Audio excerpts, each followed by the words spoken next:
नमस्कार, मेरा नाम है आदित्य और आप देख रहे हैं दी फुलझड़ी। भारत में लोकसभा चुनाव के बाद अगर किसी चुनाव की सबसे ज्यादा चर्चा रहती है तो वह है उत्तर प्रदेश का विधानसभा चुनाव। उत्तर प्रदेश में 403 विधानसभा सीटें हैं जबकि 80 लोकसभा सीटें आती हैं। इसलिए कहा जाता है कि दिल्ली का रास्ता लखनऊ से होकर गुजरता है। वर्तमान में प्रधानमंत्री नरेंद्र मोदी यूपी के वाराणसी से लोकसभा सांसद हैं। खैर, उत्तर प्रदेश में अगले साल होने वाले विधानसभा चुनाव से पहले राज्य में चुनावी सरगर्मियां तेज हो गई हैं।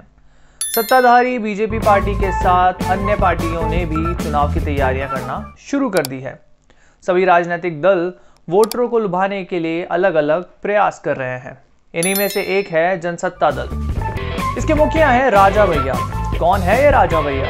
राजा भैया प्रतापगढ़ की कुंडा विधानसभा सीट से 2 दशक से भी ज्यादा समय से निर्दलीय विधायक हैं, जिनका पूरा नाम रघुराज प्रताप सिंह है।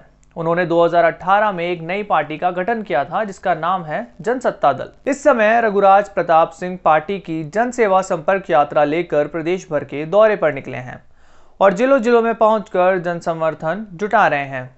रघुराज ने ऐलान किया है कि यूपी विधानसभा चुनाव में उनकी पार्टी 403 में से 100 सीटों पर प्रत्याशी उतारेगी।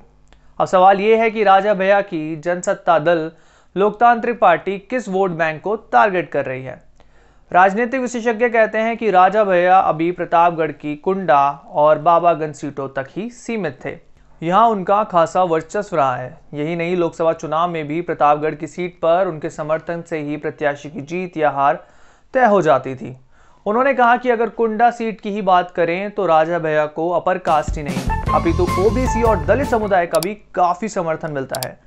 वह क्षत्रियों के नेता कहे जाते रहे हैं लेकिन उन्हें समर्थन सभी का मिलता रहा है। अब राजा भैया यूपी किला फतह करने उतर रहे हैं। उन्होंने नई पार्टी बनाई है और पार्टी के ऐलान के साथ ही उन्होंने ऐसा मुद्दा उठाया जिस पर आमतौर पर तमाम पार्टियां बचती हैं।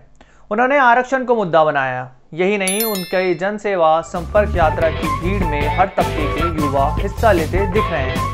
ऐसे में देखा जाए तो राजा भैया हर वर्ग के युवाओं में अपनी पैठ बढ़ाना चाहते हैं। आपको जानकारी के लिए बता दें, वैसे राजा भैया की अपनी कुंडा सीट के अलावा प्रदेश के करीब 2 दर्जन विधायकों की सीटों पर भी अच्छी पकड़ मानी जाती है। उत्तर प्रदेश की सियासत में राजा भैया बाहुबली छवि के नेता माने जाते हैं। वहीं यूपी विधानसभा चुनाव में राजा भैया किसी पार्टी से गठबंधन के विषय में अभी कुछ नहीं कहते नजर आ रहे।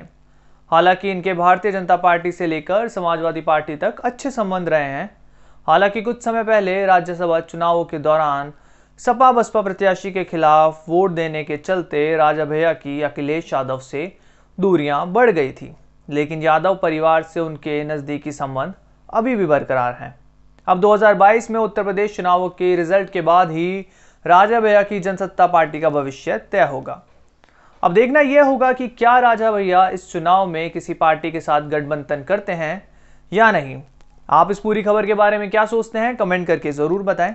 साथ ही साथ इसी प्रकार की खबरों से जुड़े रहने के लिए सब्सक्राइब करें दी फुलझड़ी चैनल को। फिलहाल इस खबर में इतना ही। धन्यवाद।